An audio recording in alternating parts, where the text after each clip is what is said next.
Good morning and welcome to the ABCs of Cumberland County.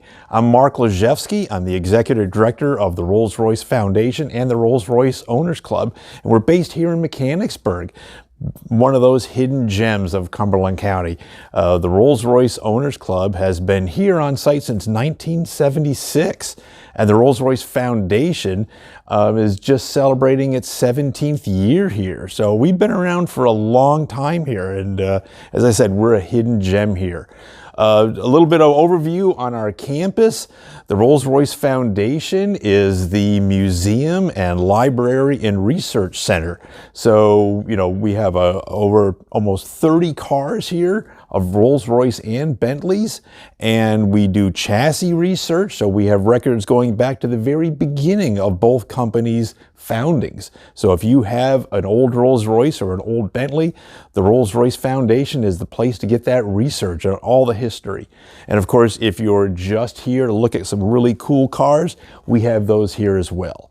Also on our campus, as I said, is the Rolls Royce Owners Club, which was established in 1951.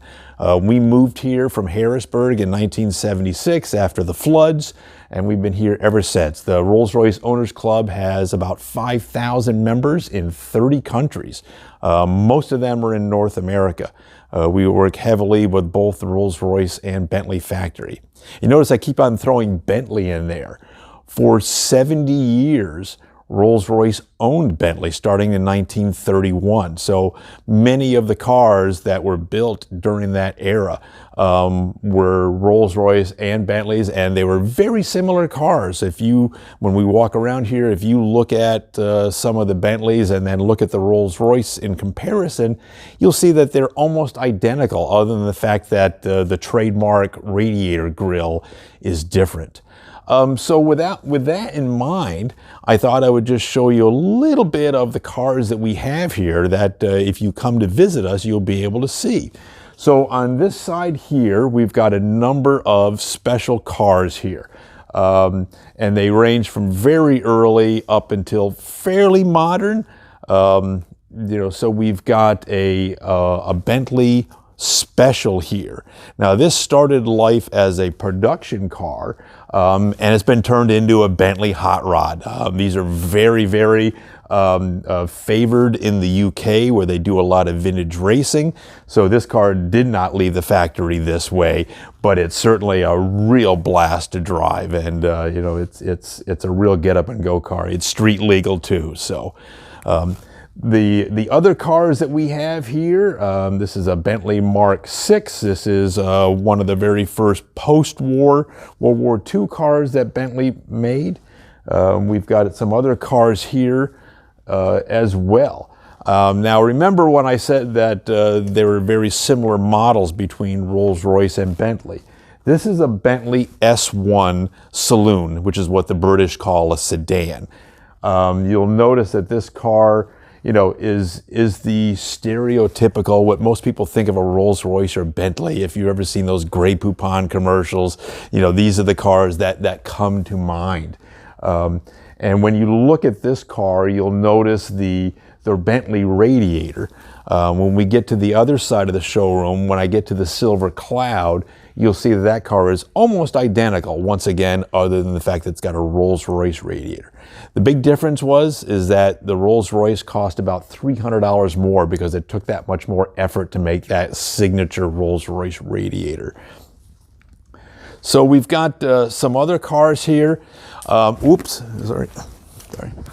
This is a 1986 Camargue.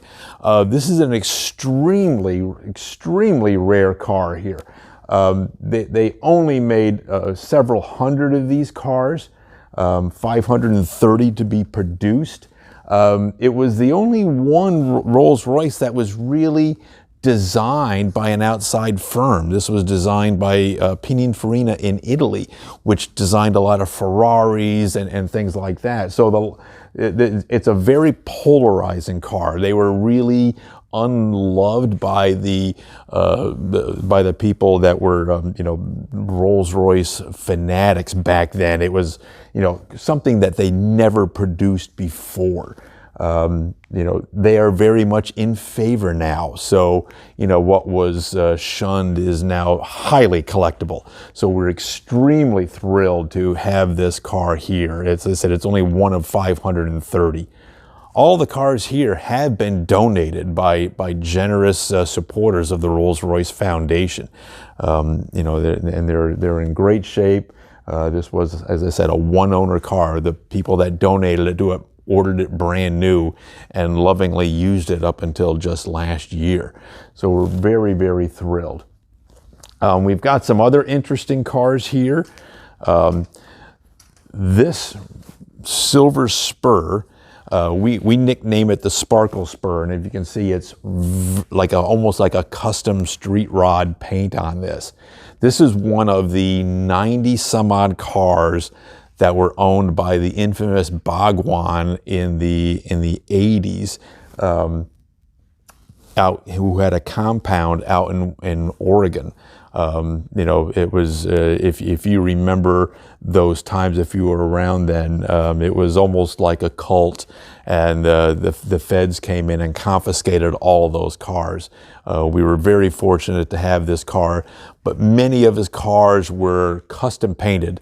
You know, he never bought any of his cars. All of his followers and disciples would buy these cars and then have them custom painted. I mean, some of them were very, very outrageous with rainbows and peacocks and, you know, something that you would see on a Southern California street rod.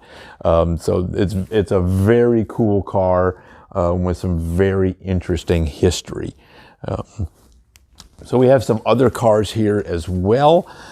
These are some very early cars here. We've got this a small horsepower 2025 that was donated, and the blue car in the back is a Springfield Phantom 1.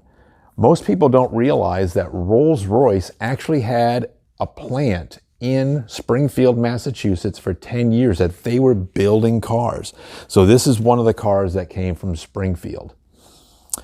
The silver and gray car here, you remember the black Bentley that I talked about earlier? This is the Silver Cloud, and I said this is, the two cars are almost identical other than the fact that you see that radiator. So, you know, as I kept on saying, we you know, honor both Rolls Royce and Bentleys, and this is a very good example of why. Interestingly enough, today, both cars are you know, competitors in the luxury car field. Rolls Royce is owned by BMW, and Bentley is owned by Volkswagen.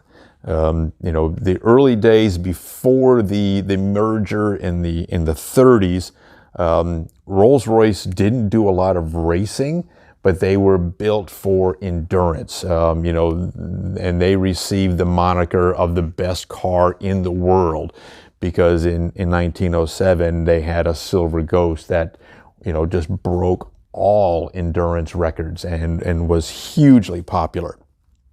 Conversely, Bentley, when they formed in 1919, focused more on sports and racing. They won Le Mans, the 24 Hours of Le Mans, multiple times. So they were very successful in that field. Now that both car companies are owned differently, they both have hearkened back to those. Of course, Rolls-Royce has always been luxury. Bentley is certainly focused on luxury, but they are focused on performance as well. So, you know, they have a four-door sedan that'll do over 200 miles an hour, and you know, had and I believe still has the fastest SUV in the world, the Bentayga. So they're quite interesting cars. Some of these other cars here that you'll see, especially these two here on the end, these are Silver Race, which are the first basically post-World War II cars that Rolls-Royce produced. Up until the very late 40s, when you bought a Rolls-Royce, you didn't get a completed car. You only got the chassis. So you literally just got the chassis, the engine, the frame, the radiator. Rolls-Royce didn't build bodies until a few years later. So you would take your car to a custom coach builder, And like you would do with a custom house today, you would sit down with the designer and say, I want a 4-door, I want a 2-door, I want a limousine, I want a convertible. And you could literally do anything you wanted as long as you were willing to find a craftsman and write checks.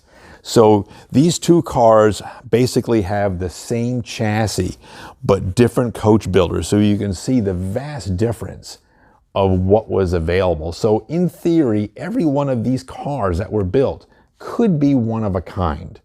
You know, there was no safety laws, so you didn't have to worry about seat belts or airbags or bumpers or anything, or, you know, side supports for crash testing.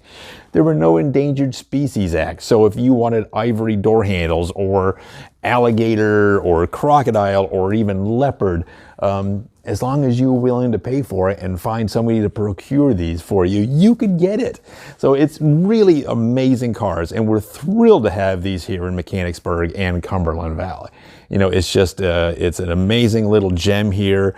I hope everybody, you know, takes some time to reach out to us and come for a visit. You know, it's truly a hidden gem.